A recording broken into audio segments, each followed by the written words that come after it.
I, 38 male, was sitting in my office grading papers when Dean Rothwell knocked on my door Wednesday afternoon. That knock changed everything. Professor Hayward, we need to discuss something urgent. Can you come to my office?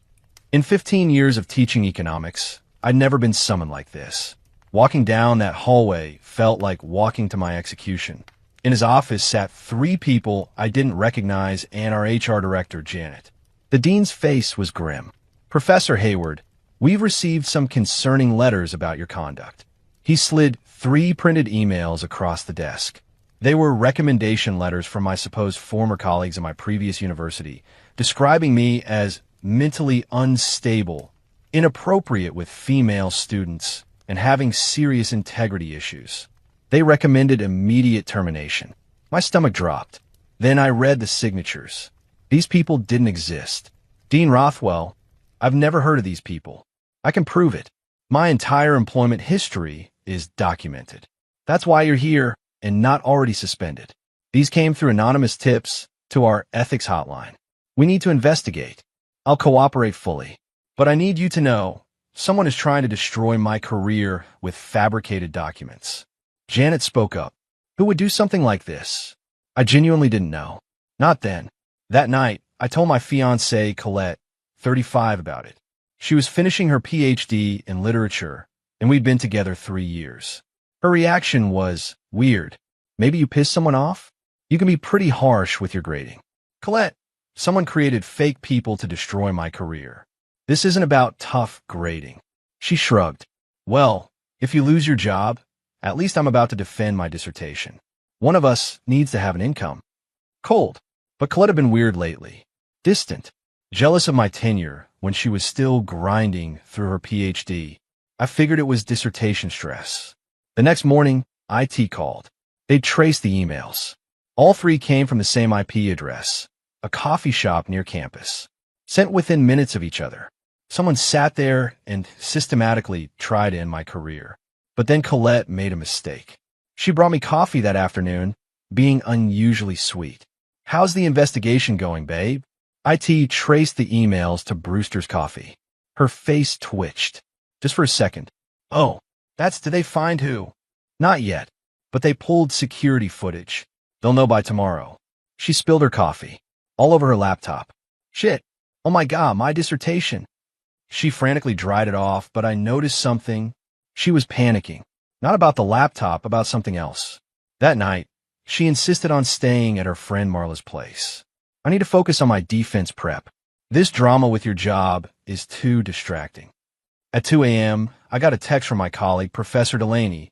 Theo, check your email. Now, IT had enhanced the security footage. There was Colette, clear as day, at Brewster's Coffee. At the exact time the emails were sent. My fiancé tried to destroy my career. Update 1. You guys called it. There was more to this story. So much more. After seeing that footage, I didn't confront Colette. Instead, I called my lawyer friend, Bradley. He told me to stay quiet and let IT finish their investigation. If she did this from her work computer, she's toast. Academic fraud at this level? Her career's over before it started. IT pulled the full logs. The fake letters? She drafted them on her university computer over several weeks. She'd researched how to destroy someone's academic reputation on her work browser. She'd even looked up, is forging recommendation letters illegal? Spoiler, IT is. But here's what killed me. She'd been planning this for months. They found drafts dating back to when I got promoted to department vice chair, a position she'd encouraged me to apply for. The same week I got it, she started planning to destroy me. Dean Rothwell called an emergency meeting. This time, Colette's advisor, Professor Winters, was there too. The evidence was overwhelming. Professor Hayward, I need to apologize. The investigation has revealed that Ms. Beaumont orchestrated this entire situation. Professor Winters looked sick. Colette? This can't be right. She's defending her dissertation next week. Not anymore, the dean said. But Colette didn't know yet. She was still texting me like nothing happened. Hey babe, dissertation defense prep going great. Marla's being so helpful. Love you. Can't wait to be Dr. Beaumont. Then we'll both have titles. Maybe we should postpone the wedding until after my defense? Too much stress. That last one made me laugh. She was postponing a wedding that would never happen. The next morning, security escorted Colette from her office. She called me, hysterical. Theo, they're saying I committed academic fraud. They won't let me defend. This is insane. Is it though? Silence. You know, everyone knows, Colette. You used university resources to forge federal documents. You tried to destroy my career. Why? She exploded. Because you have everything. Your perfect tenure, your perfect reputation, your perfect little life. I'm smarter than you. My research is groundbreaking. But nobody cares because you're the golden boy with your economics degree while I'm just another literature PhD struggling for scraps. So you try to destroy me? I wanted you to feel what it's like to lose everything, to watch your career burn while someone else succeeds. But you couldn't even do that, right? You had to go running to IT like a little. I hung up. Update 2. The entitlement escalation was real, folks. After getting expelled from her PhD program, Colette went nuclear. But not in the way you'd expect. First, she tried to claim I was the one who sent the letters to frame her. She actually filed a police report saying I hacked her computer and planted evidence because I was threatened by her success.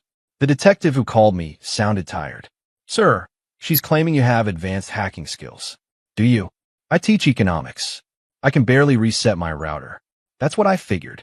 Also, she was on camera sending the emails, so that went nowhere.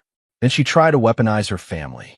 Her dad, Roger, was some big shot at a pharmaceutical company.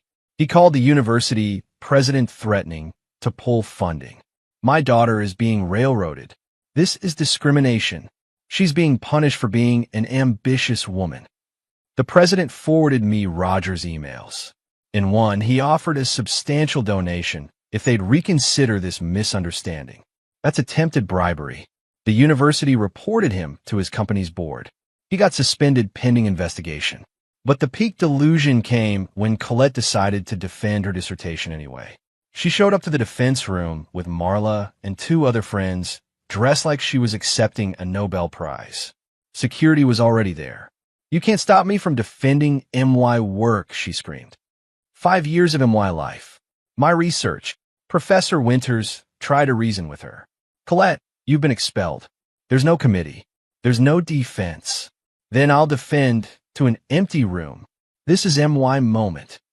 She actually started presenting to nobody. Security had to physically remove her while she shouted about academic jealousy and patriarchal gatekeeping. Marla filmed it, posted it online with hashtag Justice for Colette. It went viral, all right, as an example of academic entitlement gone wrong. The comments were brutal. She really thought she could commit fraud and still get her PhD. The caucasity. Tell me you've never faced consequences without telling me. But then something interesting happened. I got an email from Dr. Eloise Hartley at my previous university. The real one, where I actually worked. Theo, I saw the news about your situation. I'm horrified. I wanted you to know. She contacted me 2 months ago pretending to be a journalist. Asked really specific questions about your time here. I thought it was strange, but didn't think much of it. I'm so sorry. Colette had been hunting for dirt on me. When she couldn't find any, she invented it. Update 3. Remember how I said Colette's dad got suspended? Yeah, that triggered a whole investigation at his company. Turns out Roger had a history of using his position to fix his daughter's problems. My lawyer Bradley had a field day with the discovery process. Roger had paid someone to write Colette's undergraduate thesis, bribed a professor to change her grades at her master's program, donated $50,000 to get her into the PhD program. The university started reviewing all of Colette's work. Her groundbreaking research. Significant portions were plagiarized. Her published papers, ghostwritten by struggling adjuncts Roger paid. Her entire academic career was built on fraud. Professor Winters was devastated. I mentored her for 5 years. How did I not see this? The literature department had to retract 3 publications. It was a scandal that made national academic news. Meanwhile, Colette kept spiraling. She started a blog called The Truth About Academic Corruption, where she posted unhinged rants about me, the university, and the conspiracy against her. Choice quotes. Theo Hayward seduced me to steal my ideas. The economics department is a front for corporate interests. My dissertation would have revolutionized literature studies. She also claimed I was holding her belongings hostage. I'd packed everything and left it with the building manager. She refused to pick it up because that would mean accepting defeat. Then came the lawsuit. Colette sued me for intentional infliction of emotional distress and sabotaging her career. She represented herself. The filing was 73 pages of complete nonsense. She cited laws that didn't exist. She referenced cases from TV shows. She demanded $3 million in damages and that the university reinstate her with a full professorship. Bradley laughed so hard he cried. She cited an episode of Law and Order as legal precedent. The judge dismissed it in under 5 minutes, called it frivolous and bordering on delusional. Update 4. The criminal charges finally came down. Colette was charged with forgery, identity fraud, attempted destruction of evidence, remember the spilled coffee, cyber harassment, the blog posts. Her trial was something. She showed up in academic regalia, cap gown, the whole thing, for criminal trial. She insisted on testifying against her public defender's advice. It was a disaster. These charges are retaliation for my academic excellence. The prosecutor calmly presented the evidence. Emails, screenshots, the security footage, her own blog posts admitting she took action to level the playing field. When asked directly if she sent the fake letters, she said, "Define fake." Those letters contained spiritual truths about Theo's character. The jury deliberated for 38 minutes. Guilty on all counts. But before sentencing, more news broke. Remember Marla, her supportive friend? Turns out she wasn't supportive at all. Marla had been documenting everything. She'd been Colette's friend since undergrad and watched her lie, cheat, and manipulate for over a decade. She was done. Marla gave an interview to the campus paper, revealed that Colette had cheated on me multiple times with her study group, stolen research from other PhD students, kept a journal where she detailed her plan to destroy Theo and take his position. She had receipts, screenshots, audio recordings of Colette bragging about her plan. I stayed friends with her out of fear, Marla said. She destroyed anyone who crossed her. But enough is enough. Final update. Colette got 18 months in minimum security and 3 years probation. She has to pay $25,000 in restitution to the university for the investigation costs. She's permanently banned from academia. At sentencing, she gave a 40-minute speech about being a martyr for intelligent women everywhere. The judge had to cut her mic. Roger lost his job after the bribery investigation revealed more corruption. The IRS is now investigating him for tax fraud related to the donations. He blamed me for ruining his family. Buddy, your family ruined itself. Colette's mom, who'd been silent through everything, finally reached out. Apologized for her daughter and husband. Said she tried to teach Colette accountability, but Roger always fixed everything. I'm divorcing him, she said, and getting therapy. I enabled this by staying silent. As for Colette, last update from Marla, we're weirdly friends now. She's working at a call center, living in Roger's basement. He had to sell the main house for legal fees. She tells everyone she's a former professor who was canceled for being too brilliant. She started a podcast called Academic Assassins with 3 listeners, probably her, Roger, and whatever poor soul she's dating now. She still emails me occasionally from throwaway accounts. Things like, "You destroyed true genius. History will vindicate me. My dissertation would have changed everything." I just forward them to her probation officer. She's not supposed to contact me. The university gave me a formal apology and a raise for maintaining professionalism during an unprecedented attack. My reputation actually improved. Everyone saw how calmly I handled someone trying to destroy me. I'm dating someone new now. Astrid, a chef who owns a restaurant downtown. She thinks academia is adorably boring and doesn't care about titles or publications. She just likes that I can explain why her supply costs keep fluctuating.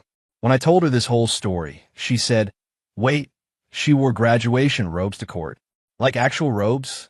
Yup, that's the saddest thing I've ever heard. Also hilarious. She made me a cake shaped like a graduation cap with fraud written in frosting. We ate it while watching Colette's viral security footage video. Life's good now. Quiet. Drama-free. Occasionally, new PhD students ask me about the Beaumont incident. That's what they call it now. It's become a cautionary tale about academic integrity. The ethics department uses Colette's case in their training. How Not to Academia 101. The best part? My department created the Hayward Protocol, enhanced background checks for any suspicious complaints. 3 other universities have adopted it. Colette's legacy is literally a system to prevent people like her from succeeding. She wanted to be remembered in academia. Wish granted, I guess. Edit. For those asking, no, I don't feel bad for her. She tried to destroy my life because she was jealous. She got what she deserved. Edit 2. Yes, the university pressed charges, not me. Forging documents on university computers is a federal crime. I just cooperated with the investigation. Edit 3. To the person who'd med saying. Colette was pushed to extremes by academic pressure. She literally committed fraud for years. That's not pressure, that's pathology. Edit 4. Roger tried to start a GoFundMe for legal fees. It raised $47. Even though it was probably him and Colette using aliases.